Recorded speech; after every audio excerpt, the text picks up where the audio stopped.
Hey, hey, it is I, Dr. Lene Javette, and this is day 8 of the Stream and Shine live stream challenge. I actually changed up my title for today and what I'm going to talk about today based on talking to one of my clients. I actually just got off of a coaching call. Hey, business bully, Dave Anderson, what's good?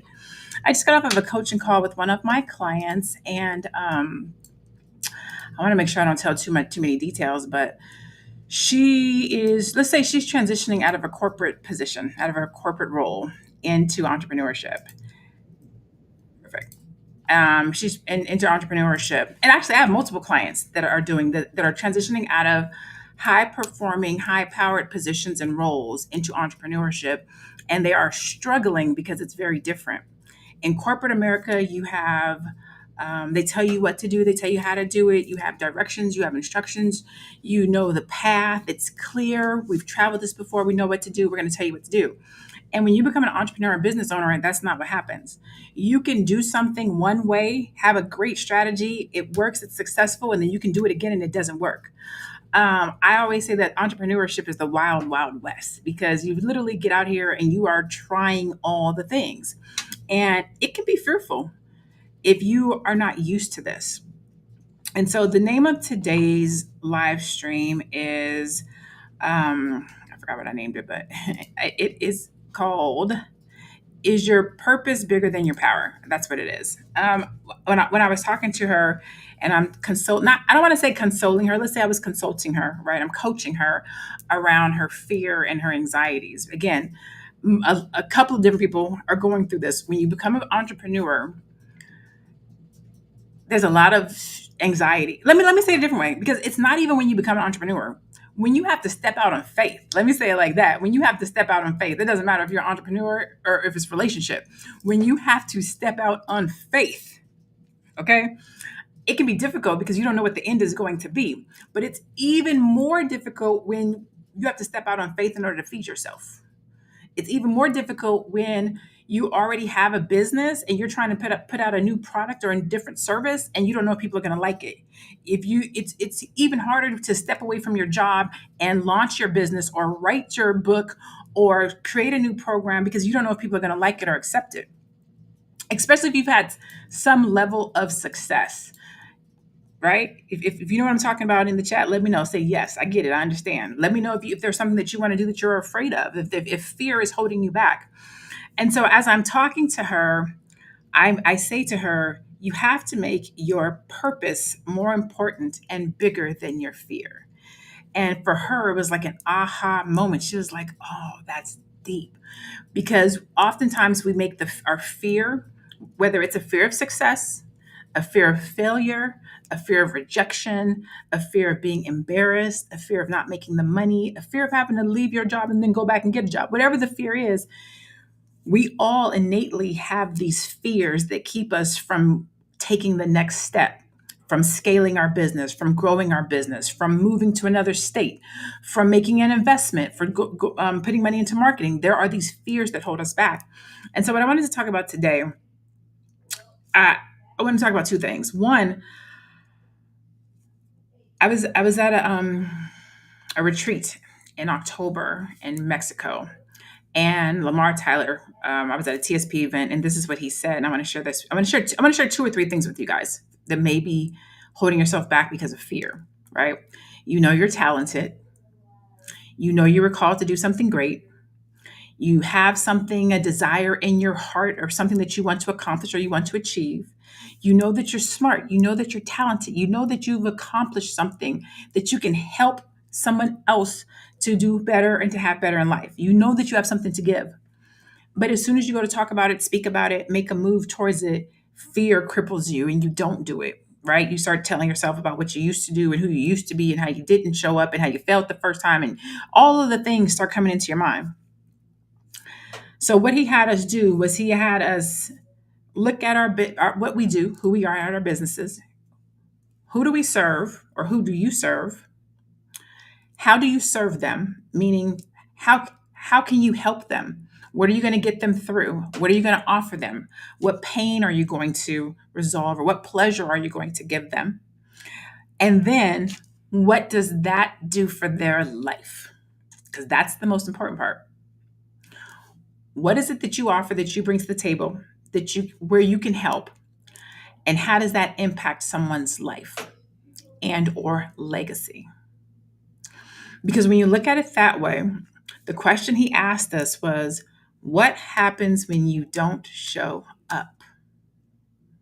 That is impactful depending on what you do.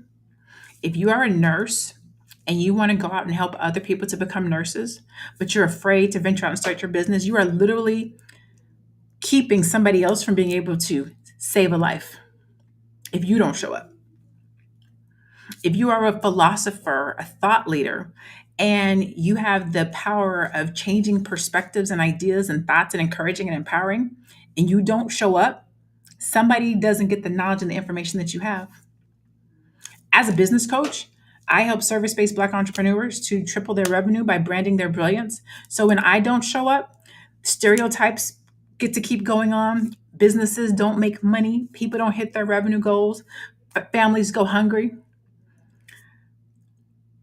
When we make our purpose and our passion and the thing that we're supposed to do, that we're called to do, that we have the innate talent and skill to do, when we don't show up for that thing, it causes a ripple effect in the world because the person who you were supposed to show up for doesn't get what they need because we're afraid, because you're scared. So you can't let your fear be bigger than your purpose or your passion.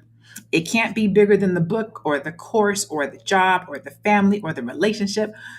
Everybody's called to do something. Everybody has something in them. And this is the other thing that I was telling her was that everybody is scared. Everybody's scared, being afraid, being fearful. It's not, no one person owns it. We're all scared. I'll tell you this, I am a person who is shy. I am shy today, right here, right now. I'm shy. Every time I get on in front of the camera, I'm shy. You'll notice sometimes I stutter over my words. I am shy. I am a speaker.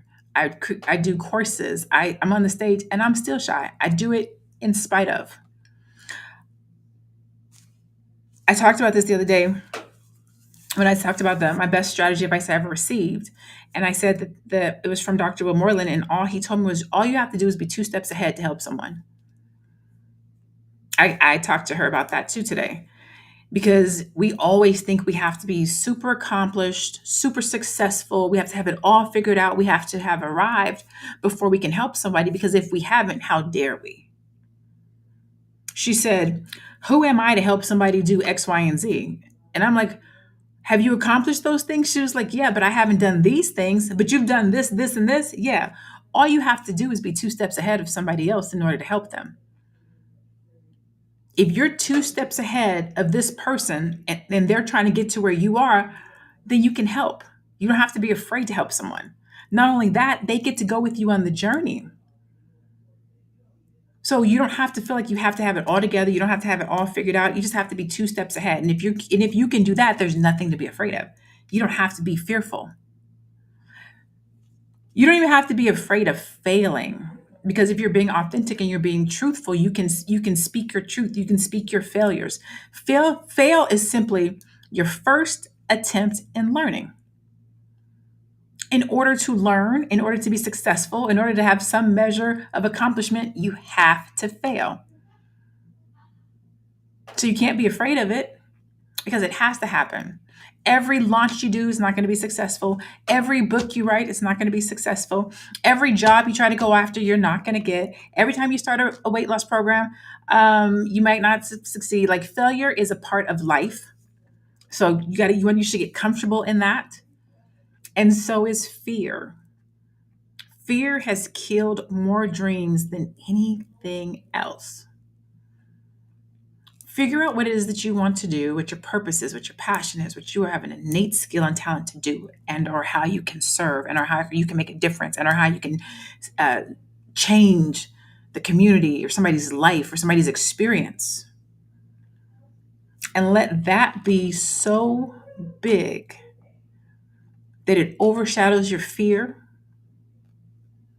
that it overshadows That voice in the back of your mind telling you why you can't do it, what didn't work, whether or not you're qualified, if you have the skills, if you have the money, if you have the knowledge, mm, whatever that is, because you have something in you that you are supposed to be sharing with the world, a knowledge, a skill, information, empowerment, a word that needs to get out, but fear might be holding you hostage. So that's literally my message today. Don't let fear hold you back. Make your purpose and or your passion so big that it quiets the fear. It doesn't have to disappear. Doesn't mean it's not in the room. It just quiets it so that you can go forward and do the thing that you're called to do. Also know that you're not by yourself. You're not the only person who's afraid. You're not the only person who's operating in fear. You're not the only person that doesn't want to fail. You're not the only person that doesn't want to have rejections. You're not the only person who want to be embarrassed. But that is literally what separates the people from who do, who have, who succeed, who move forward from the people who don't. It's literally just people. Some people say, I'm gonna do it afraid. I'm not gonna let the fear hold me back. And others say, I'm too afraid to do this. I can't. And I just got a word for myself. Ooh, I just got a word for myself. I hear, oh, this weekend I was playing around in social media and it was hard. And I was like, I can't do this. This sucks. This is stupid. I don't want to do it. I'm taking all the truth. Like, I'm not gonna lie to you. That's literally what I said. And even that, I'm gonna change my own. Even something as simple as that. I don't like it. I don't want to do it. I hate this. This all I'm saying is I don't like stuff that makes me uncomfortable, and I definitely don't like things that I don't know how to do. So I have to change that language. So that is our day 8 of my Stream and Shine live stream challenge. You have to make your purpose more important and bigger than your fear so that you can accomplish the thing that you've set out to accomplish, so that you can do the things that you were called to do, so that you can achieve the things and the desires of your heart. Okay? I am Dr. Lene Javette. This is day 8 of my Stream and Shine live stream challenge. I am a monetization strategist and a business coach, and I will see you guys tomorrow for day 9. I hope you guys have a great night. See you tomorrow. Bye, everybody.